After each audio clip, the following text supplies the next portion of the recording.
Hello and welcome to NewsClick. We have with us today Professor Aijaz Ahmad, and we are going to discuss the India-Pakistan relationship, perhaps one of the perennial issues which are there for all times to come at this rate. Aijaz, has this recent dialogue between India and Pakistan made any difference to the prevailing diplomatic situation or the political situation on the ground? India had taken a position and held to that position for 14 months that unless Pakistan delivers substantially on the people who perpetrated the Bombay attacks, there was no point in a negotiation and talks and so on, bilateral talks, etc.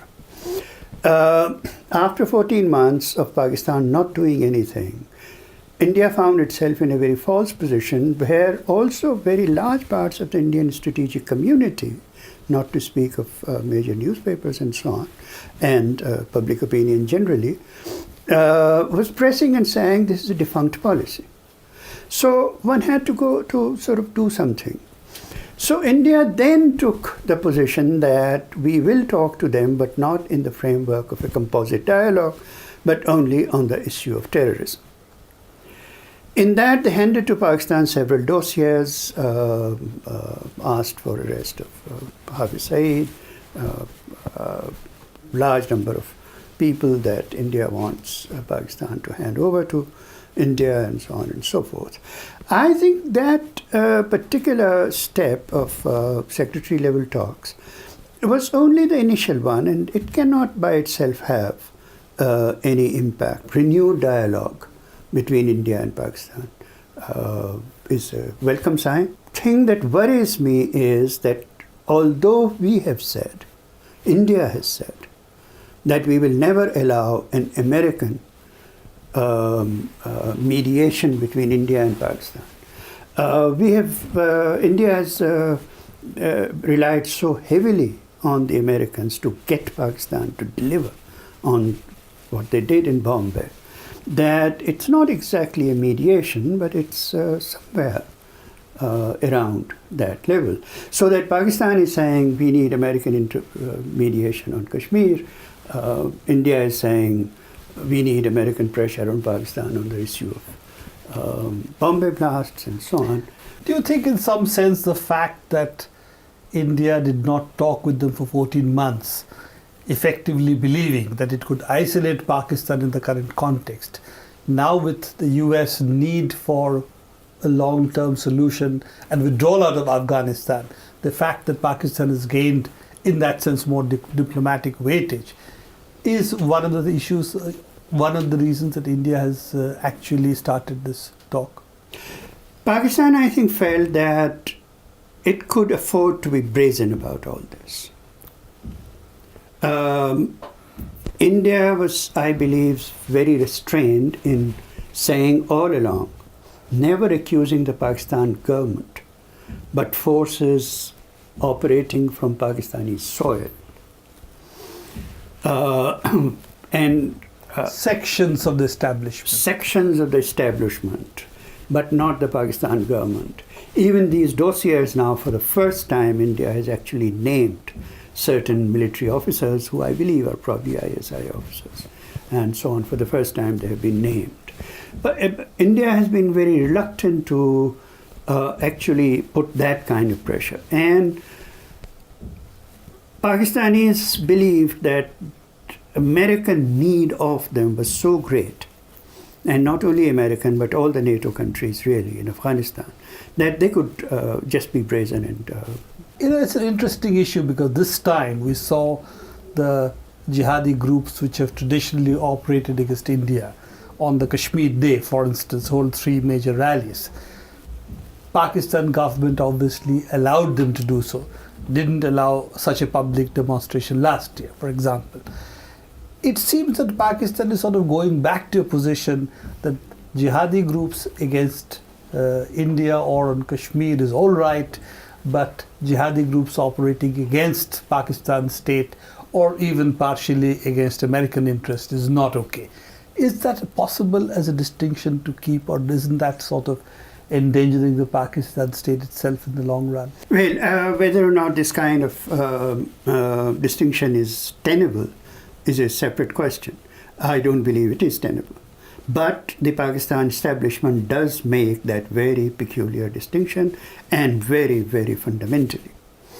So that what you then have is the Lashkar-e-Taiba and this, that and the other are seen as ones who are basically to be kept in store against India, while the Taliban-e-Pakistan is seen as the ones that are involved in Afghanistan, so you can go after them, but protect these ones and so on, although there is plenty of evidence to show that the Lashkar-e-Taiba, LET, is getting increasingly more embroiled with Al-Qaeda, and there are key personnel of the two organizations which overlap, which should worry the Americans. I think one context of this, the phenomenon that you have described, what did surprise me in that was the role of Hafiz Saeed. In public gatherings, on television, major channels, he's there all the time. Hafiz Saeed had been held very much under control, and now he has been unleashed.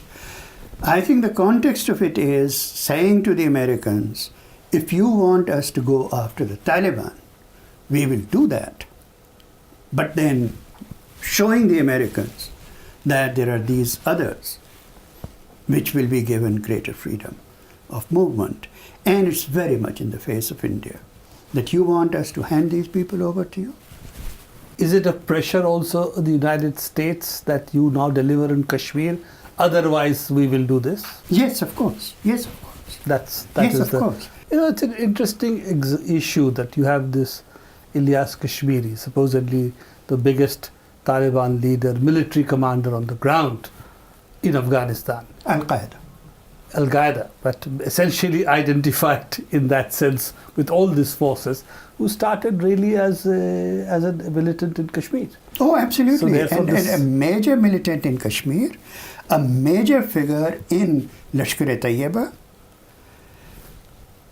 Once the ISI and so on moved to control the Lashkar-e-Taiba and tell them to lie low, he descends, gets angry with all of them, and goes all the way over to Al-Qaeda, where he immediately emerges as a major figure. So you're absolutely right, from Kashmir to Lashkar-e-Taiba to Al-Qaeda. This is the trajectory, and that is where I think at the end of the day, it is very untenable for the Pakistan government to keep pretending that these are completely two different phenomena. You know, it's an interesting issue that in a certain sense, both the Indian state and the Pakistani state seem to believe a certain common set of myths, which is that Pakistan's interest is to keep these groups alive, which is also something that the Pakistan establishment seems to share. But in the long-term interest of both these countries, I think we have really far more to reason to work together than play this kind of, in some sense, silly one-upmanship games that we Surely. But you know, I mean, I must say, Pakistani, I have a very peculiar kind of grudging admiration for what the Americans call the Hood Spur of these Pakistanis.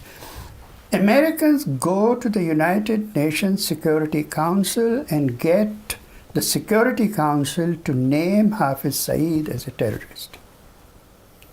Right. And Pakistan, at a time of its own choosing, unleashes Hafiz Saeed